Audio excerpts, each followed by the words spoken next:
এমন যে একটা ভয় চলছে সবার কি একজনের যদি হয়ে যায় আমারও হতে পারে, ওর থেকে আমার এসে যাবে, এমন না।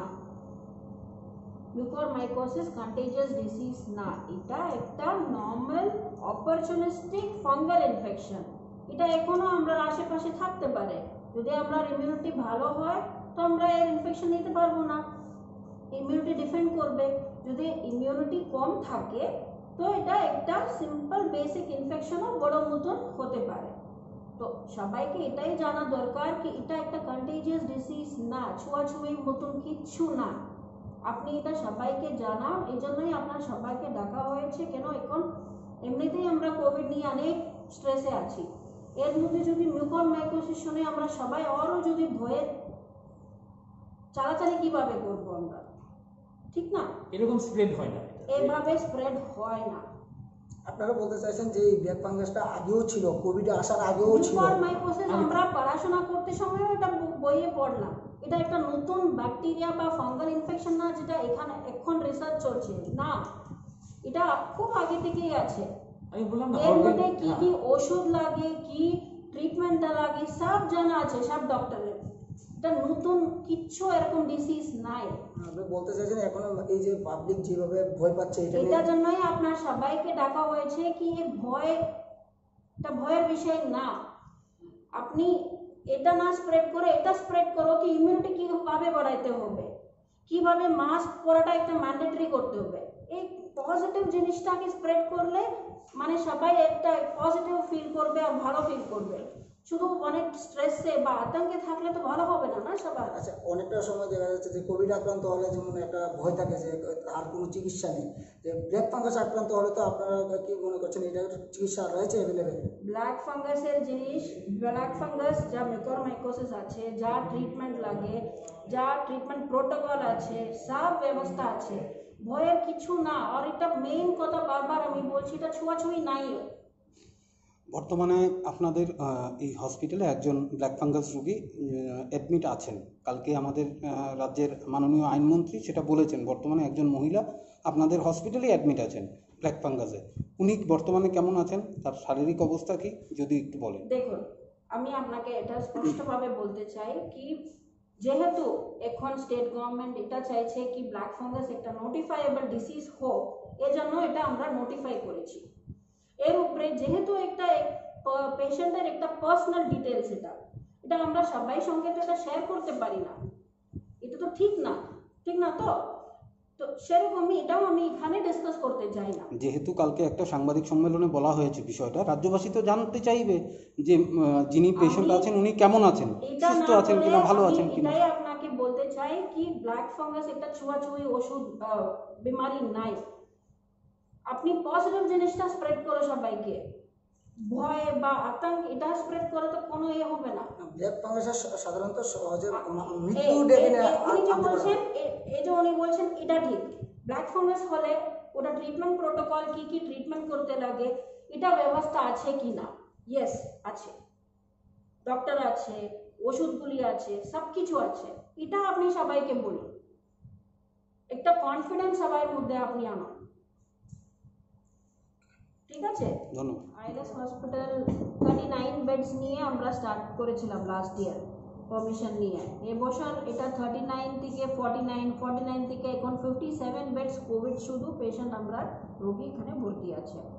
আগামীকালে 10 দিন মধ্যে আরও আমরা এটা ফেসিলিটি ইনক্রিজ করছি, ক্যাপাসিটি ইনক্রিজ করেছি। কেন স্টেট গভর্নমেন্ট আর সিএম স্যারও বলেছেন ইনক্রিজ করতে, যেহেতু যে হারে কেস ইনক্রিজ হচ্ছে তো উনিও বলেছেন প্রিপেয়ার হতে সবাইকে। তো প্রায় আমরা জুন 1 70 বেডস নিয়ে কোভিড ক্যাপাসিটি হবে 70 বেডসের। আইসিইউ এর মধ্যে আইসিইউ, জেনারেল বেড, ক্যাবিন সবই আছে, হোল্ডিং কটা আছে? বেডসও আছে। আইসিইউ বেড কটা রয়েছে? আইসিইউ বেডস এর মধ্যে আপনার 8টা থাকবে, বাকি জেনারেল ওয়ার্ড, ক্যাবিন থাকবে। হোল্ডিং বেডস আছে এর মধ্যে, মানে যে র্যাপিড অ্যান্টিজেন নেগেটিভ আছে লেকিন তারপরে পিসিআর এর পজিটিভ থাকতে পারে সাসপেক্টেড, ওটাও মিলিয়ে 70 বেডস আমরা রেডি করছি, টিমও রেডি আছে। অক্সিজেন কিরকম? অক্সিজেন সব বেডই অক্সিজেন হবে, সব বেডস মধ্যে অক্সিজেন আছে। ভেন্টিলেশন ভেন্টিলেটর আপাতত 4টা আছে, এটা ইনক্রিজ হবে। সিনিয়র ফিজিশিয়ান ডক্টর ডিম্বেশ্বর দাস স্যারের এক্সপিরিয়েন্সই প্রায় 30 বছর হয়ে গেছে। তো উনি যদি বলছেন ব্ল্যাক ফাঙ্গাস খুব আগে থেকে আছে, তো আপনি ভাবতে পারেন কত বছর আগে থেকে ব্ল্যাক ফাঙ্গাস আছে, ঠিক না? এটা নতুন তো না। আচ্ছা, এটা একটা সাধারণ ডিজিজ। এটা একটা সাধারণ অপরচুনিটিস ইনফেকশন, মানে আপনার হাতে অনেকগুলি ব্যাকটেরিয়া হতে পারে, আপনার ইমিউনিটি ভালো হলে আপনার কিছু হয়, কিছু হয় না।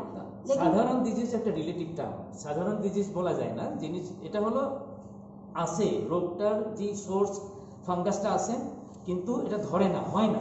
ইটস এ রেয়ার ডিজিজ, সাধারণত হয় না, ওয়ান ভেরি রেয়ার ডিজিজ। কিন্তু হওয়ার পরে যদি ঠিক টাইমে কয়েকটা স্টেজ থাকবে, যে কী কী ধরনের আছে, ক্লাসিফিকেশন আছে, অনেক কিছু মেডিকেল কথা আছে, ওগুলো বেশি ডিটেলসের ডিসকাশন হয়তো রিলিভেন্স নাই এই মুমেন্টে। কোথায় কোথায় ধরতে পারে, কী ধরনের হতে পারে, অনেক কিছু সাইন্টিফিক আর মেডিকেল কথা হবে এটা। কিন্তু যদি আর্লি স্টেজে ধরা পড়ে, যেখানে সন্দেহ ডাক্তার করে, ডায়াগনস্টিক টেস্ট করে, ডায়াগনোসিস কনফার্ম করা, বায়োপসি বা কালচার, ওগুলো সব আমার এখানে ফ্যাসিলিটিস আছে। ডায়াগনোসিস করাতে তো একটা অ্যাপ্রিসিয়েট করার কথা, যে আমরা মিস করছি না, we have diagnosed. Sir black ফাঙ্গাসের চিনতে গেলে কি এটা হ্যাঁ, মানে ব্ল্যাক ফাঙ্গাসকে চিহ্নিত করতে গেলে কি সিমটমস থাকতে পারে? সিমটমস অ্যাকচুয়ালি কোন এরিয়াতে ধরবে রোগটা, তার উপরে সিমটমস প্রকাশ হবে। অনেক ক্লাসিফিকেশন আছে, 5 টাইপস অ্যাকচুয়ালি। যদি 5 ধরনের ধরতে পারে ব্ল্যাক ফাঙ্গাস একজনকে, যার এই সেটিংসে যে ইমিউনিটি একদমই ভগ্ন, ব্রোকেন ইমিউনিটি যার নাই, ডায়াবেটিস হাই, সুগার কন্ট্রোলে নাই, এই অবস্থায় মাত্র সিলেক্টেড ভেরি ভেরি রেয়ারলি একজনের হবে। কিন্তু কি কি এরিয়াতে হবে, কোন এরিয়াতে হবে, তার উপরে ক্লাসিফিকেশন আছে। যেরকম সাইনাস আর ব্রেন, এটা আছে রাইনো সেরিব্রাল। একটা হলো সাইনাসের থেকে ব্রেন পর্যন্ত একটা ক্লাসিফিকেশন আছে। একটা আছে লাংসে ধরে, পালমোনারি মিউকরমাইকোসিস, লাংসে, ফুসফুসে। তারপরে আছে স্ক্রিন, ব্রোকেন স্ক্রিন দিয়ে, স্কিনে কোনো ক্ষত আছে, স্কিনে ফাঙ্গাস ধরলো উইদাউট গ্লোভস, যদি এরকম জায়গাতে কাজ করছে কেউ, যার ইমিউনিটি একদমই নেই, এখানে ওয়াশ করলো না properly, these are very rare opportunity. কিন্তু অপরচুনিটি ফাঙ্গাস এটা ধরবে যদি ইমিউনিটি কারো থাকে না। He should be careful, should not go. আর মাস্ক পরলে তো লাংসে যাবে না। গতিকে একটা হলো রাইনো সেরিব্রাল, নাকের থেকে, সাইনাসের থেকে ব্রেইনের একটা প্রেজেন্টেশন। এখানে এক সাইডে নেজেল ব্লক হবে, ডিসচার্জ হবে, হেডেক হবে, সোয়েলিং হবে, শোক অলসো ভেরি ক্লোজ, শোকেও শোক ফুলে যায়, রেডনেস অফ দ্য আই হয়, এই ইউনিলেটারাল হয়, ফিভার থাকে, ওগুলো এই গ্রুপটার। লাঙে হলে যেরকম চেস্ট পেইন, ফিভার, কফ, ব্রিদিং প্রবলেম। তারপরে একটা আছে গ্যাস্ট্রোইন্টেস্টিনাল, পেটের ভিতরে খাদ্যনলীতে ধরা, এটাও রেয়ার, ভেরি রেয়ার। যে low birth weight baby, early চাইল্ডহুডে হয়, লো বার্থ ওয়েট বেবি আর ইমিউনো কম্প্রোমাইজ সিচুয়েশন, ক্যান্সার আছে চাইল্ডের, তাহলে এটা ইন্টেস্টিনাল মিউকরমাইকোসিস। একটা কিউটেনিয়াস মিউকরমাইকোসিস, স্কিনে, সুপারফিশিয়ালি স্কিনে হবে। আর একদম একদম এক্সট্রিম কন্ডিশন, যে পেশেন্টের ইমিউনিটি অলমোস্ট একদমই ব্রোকেন ইমিউনিটি, ডায়াবেটিস একদম হাই, ব্ল্যাক ফাঙ্গাস বা মিউকরমাইকোসিস হলো, একটা অর্গান থেকে স্প্রেড করতে পারে, এটা সারা শরীরে স্প্রেড করতে পারে। That is the this are extremely rare. Because আপনি জানার ইচ্ছা হয়েছে, জিজ্ঞেস করছে, আমি মেডিকেল কথা বলছি। আর এটা ডায়াগনোসিসের সন্দেহ হওয়ার পরে ডায়াগনোসিসের কোনো ডিফিকাল্টিস নেই, ডায়াগনোসিস করা যায়। Treatment also there are options, এরকম নাকি একটাই মেডিসিন, এরকম না, options are there. Central government well equipped, state government also I think এই মুভমেন্টে ওয়েল ইকুইপড থাকার কথা, বা থাকবে নিশ্চয়। তো ওগুলো আমাদের প্রিপারেশনে যদি আমরা ভাবি যে we should be prepare, we are prepare. কিন্তু আতঙ্ক করার মতন কোনো কারণ নাই সোসাইটিতে। এই সেটিংসে হবে, যে সেটিংসে পেশেন্টের ইমিউনিটি একদম কোনো একটা কারণে আছে, হসপিটালে আছে, ইমিউনিটি নাই। বাড়িতে এরকম, সোসাইটিতে এরকম লোক ঘোরাফেরা ইউজুয়ালি করে না, ইমিউনিটি না থাকলে সাবধান থাকে, অলরেডি সাবধান থাকে। ফ্যামিলিতে জানে যে এই পেশেন্ট ক্যান্সার পেশেন্ট, এই পেশেন্টের একটা অর্গান ট্রান্সপ্লান্ট হয়েছে, একটা গাইডলাইনে চলে, যে সেন্টারে অর্গান ট্রান্সপ্লান্ট করছে এই সেন্টার থেকে অলরেডি বলা থাকে খুব লক্ষ্য করেই থাকে ওরা। হ্যাঁ, যে তোমরা সাবধান থাকো। আর অ্যান্টিফাঙ্গাল ট্রিটমেন্ট প্রোফাইলেকটিক্যালিও এইগুলো পেশেন্টে পায় সেন্টার থেকে, অ্যান্টিফাঙ্গাল ট্রিটমেন্ট চলে। সো তার জন্য কমন পিপল জনসাধারণের আতঙ্কর কোনো কারণ নাই, এটাই বলছি, যেহেতু স্প্রেড করে না। এগুলো উপরে যে স্টেটে একটা হসপিটালে এরকম হয়ে গেছে কি, একটা হসপিটালে একসঙ্গে 20 কেসেস অফ মিকরমাইকোসিস, তাহলে ডাউট কি হলো, why 20 cases come out in one single day আর ওয়ার্ডে কি আছে? এখন ইনভেস্টিগেশনে দেখা যায় যে অক্সিজেনের টিউবিং, অক্সিজেনের হিউমিডিফায়ার বলে একটা থাকে, এই জলটা ফিল্টার ওয়াটার বা পিওর ওয়াটার হতে লাগে, বা it can be tap water use করতে পারে কোনো হসপিটালে। তো এগুলো একটা ফ্যাক্টর সন্দেহ করা আছে, যেখানে একসঙ্গে অনেক কিছু হঠাৎ করে ওয়ার্ডে 20 জনের হয়ে গেছে, তো এই 20 জনই এরকম অক্সিজেন সিস্টেমে এক্সপোজড। সো ওগুলো ইনভেস্টিগেশন কয়েকটা হসপিটালে, 2-1টা স্টেটে এরকম ডাউটফুল একটা। এটাও কি একটা সিমটম হতে পারে, মানে জল থেকেও সিমটম না, একটা কারণ। কারণ পেশেন্টের, কোভিড পেশেন্টের স্টেরয়েড চলছে, ডায়াবেটিস আছে, যদি পেশেন্টের ইমিউনিটি এমনি কম আছে, কোভিড পেশেন্টের কি সিচুয়েশনে ব্ল্যাক ফাঙ্গাস বা mucormycosis, one of the reason হতে পারে। Extreme immunity, broken immunity with steroid with high sugar, এই সেটিংসে যদি অপরচুনিটিস ইনফেকশনের কোনো সোর্স থাকে, যেরকম একটা you are rightly mention, this is definitely in the consideration, যে ওগুলো আমরা জানা আছে, এগুলো we have been taking care from beginning of this things. একদম সুস্থ সবল মানুষের ব্ল্যাক ফাঙ্গাসের কোনো ভয় নেই, ভেরি রেয়ার, ভেরি রেয়ার। কীরকম হবে? যদি সারা ভারতবর্ষে একটা নাম সবারই হয়তো মনে একটা আতঙ্কর সৃষ্টি করছে, যেরকম একটা আগে চাইল্ডহুড আমরা যেরকম শুনছিলাম কি একটা ফিকশনের মতন, যে one particular terminology is very much আমাদের একটা আতঙ্কর মতন একটা অনুভব দিয়েছে, এটা হলো ব্ল্যাক ফাঙ্গাস। কিন্তু একটু যদি আমি গভীরে সবাইকে বলি, হয়তো এই আতঙ্কের পরিমাণ কম হবে, আর আমরা বুঝতে পারবো অ্যাকচুয়াল সত্য কি, পরিস্থিতি কি। ব্ল্যাক ফাঙ্গাস মানে মিকরমাইকোসিস, একটা ফাঙ্গাস, ফাঙ্গাল ইনফেকশন। এটা অনেক দিন বছর বছর বছর বছর এই এনভায়রনমেন্টে থাকা জিনিস। এটা এরকম নাকি নতুন একটা রোগ। আজকের দিনে কেন বেশি প্রচলিত হয়েছে, বা আমরা অনেক ইন্ডিয়ার অনেক স্টেটে এটা বেশি ম্যাটার অফ কনসার্ন, কারণ ব্ল্যাক ফাঙ্গাস যে ফাঙ্গাল ইনফেকশনটা হয়, এটা একটা ফাঙ্গাল স্পোরের থেকে হয়। মিকর ফাঙ্গাল স্পোর এনভায়রনমেন্টে আসে, অলরেডি থাকে, উই অল আর এক্সপোজড। সয়েলে থাকে, মাটিতে থাকে, বা ডিকম্পোজড একটা ফরেস্ট এরিয়া, গাছ পড়ে গেছে, পচা জিনিস, বা এই যে ব্রোকেন ওয়ালস, পুরনো স্ক্র্যাপস, আন্ডার কনস্ট্রাকশন বিল্ডিংয়ের অনেক ব্রোকেন ইট, এরকম অনেক জল, ওয়েট এরিয়া, এখানে প্রচুর পরিমাণে থাকে দিস মোল্ড। এই ফাঙ্গাসের উপস্থিতি আছে, বা একটা সাইক্লোনের পরে বা একটা ফ্লাডের পরে যখন শুকিয়ে থাকে, বা garden field, paddy field, very common, সয়েলে থাকে, মাটিতে থাকে, আর স্পোরগুলো মাটির থেকে অনেক টাইমে, বা ফ্রম দ্য উডস, জঙ্গলের থেকে অনেক টাইমে হাওয়াতে, বাতাসে থাকে, অ্যান্ড আমরা ইনহেল করি, it can't escape, we are expose already.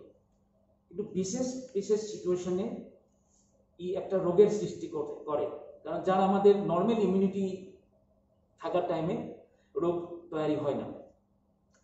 কয়েকটা বিশেষ পরিবেশে, মানে ইমিউনিটি বা রোগ প্রতিরোধ ক্ষমতা যে সময় কম থাকে, যেরকম ডায়াবেটিস যার থাকে, এই গ্রুপের রোগ প্রতিরোধ ক্ষমতা কম থাকে। আরেকটা জিনিস হলো ক্যান্সার পেশেন্ট, ক্যান্সার পেশেন্টেরও রোগ প্রতিরোধ ক্ষমতা কম থাকে। তো ব্লাড ক্যান্সার হতে পারে, অর্গান ট্রান্সপ্লান্ট, যে কিডনি ট্রান্সপ্লান্ট, লিভার ট্রান্সপ্লান্ট, যে কিডনি একটা যে নেয় অন্য একজনের, এই পেশেন্টের কি করে, এই টিস্যু যাতে অ্যাকসেপ্ট করে, রিজেক্ট যাতে করে না বডি, তার জন্য ইমিউনিটি সাপ্রেস করা মেডিসিনে চলে এই পেশেন্ট বছর বছর। আর মেলিগনেন্সি বা লিউকেমিয়াতেও যাতে ট্রিটমেন্ট হিসাবে চলে সাইটোটক্সিক ড্রাগ বা ইমিউনোসাপ্রেসিভ ড্রাগ, মানে রোগ প্রতিরোধ ক্ষমতা সাপ দিয়ে রাখার জন্য মেডিসিন অনেক চলে। প্লাস সঙ্গে ডায়াবেটিস যার থাকে, ডায়াবেটিসের টাইমে বডি ইমিউনিটি এমনি কম থাকে। এরকম অনেক আরো লম্বা লিস্ট হবে বললে, কিন্তু মুখ্যত জানা দরকার যে ইমিউনিটি যে সময়ে বা যে ক্লিনিক্যাল সেটিংয়ে ইমিউনিটি কম থাকে প্লাস পেশেন্টের ডায়াবেটিস থাকে, এই টাইমে মিকরমাইকোসিস হওয়ার সম্ভাবনা থাকে। ইটস এ রেয়ার কন্ডিশন, এটা একটা কমন কন্ডিশন না যে সর্দি কাশ জ্বর বা টাইফয়েড জন্ডিস এরকম একটা কন্ডিশন না মিকরমাইকোসিস। মিকরমাইকোসিস ইজ এ রেয়ার কন্ডিশন, কিন্তু একটা ডেফিনেটলি ম্যাটার অফ কনসার্ন, কারণ ফেটালিটি রেট ইজ হাই। হওয়ার পরে প্রপার চিকিৎসা বা ডায়াগনোসিস যদি লেট হয় বা প্রপার যদি ট্রিটমেন্ট হয় না, তাহলে ফ্যাটালিটি রেট বা মর্টালিটি রেট, জীবন নাশের সম্ভাবনা অনেক বেশি।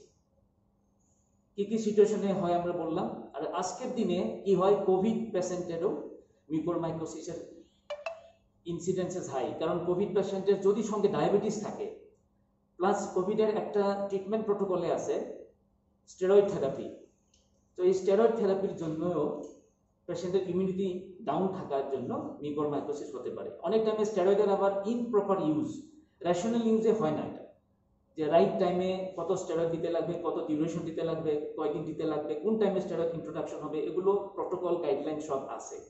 কিন্তু অনেক টাইমে পেশেন্ট কি করে, বাড়িতে হয়তো সেলফ মেডিকেশনও আছে, অনেক রিস্ক। সেলফ মেডিকেশন হতে পারে, ইমপ্রপার ডোজিং হতে পারে, বা নর্মাল প্রপার ডোজিং হলেও বডি ইমিউনিটি কম থাকার জন্য রেয়ার যদিও কিছু পেশেন্টের মিকরমাইকোসিসের রিপোর্টিং। সর্বসাধারণ লোকের জন্য কমন কমিউনিটিতে এটা হবে না, ইটস মোস্ট আনলাইকলি যে কমিউনিটিতে হবে না, এটা জানা দরকার। It can't go man to man বা অ্যানিমেল টু ম্যান বা ম্যান টু অ্যানিমেল, এটা যেতে পারে না, এটা হয় না।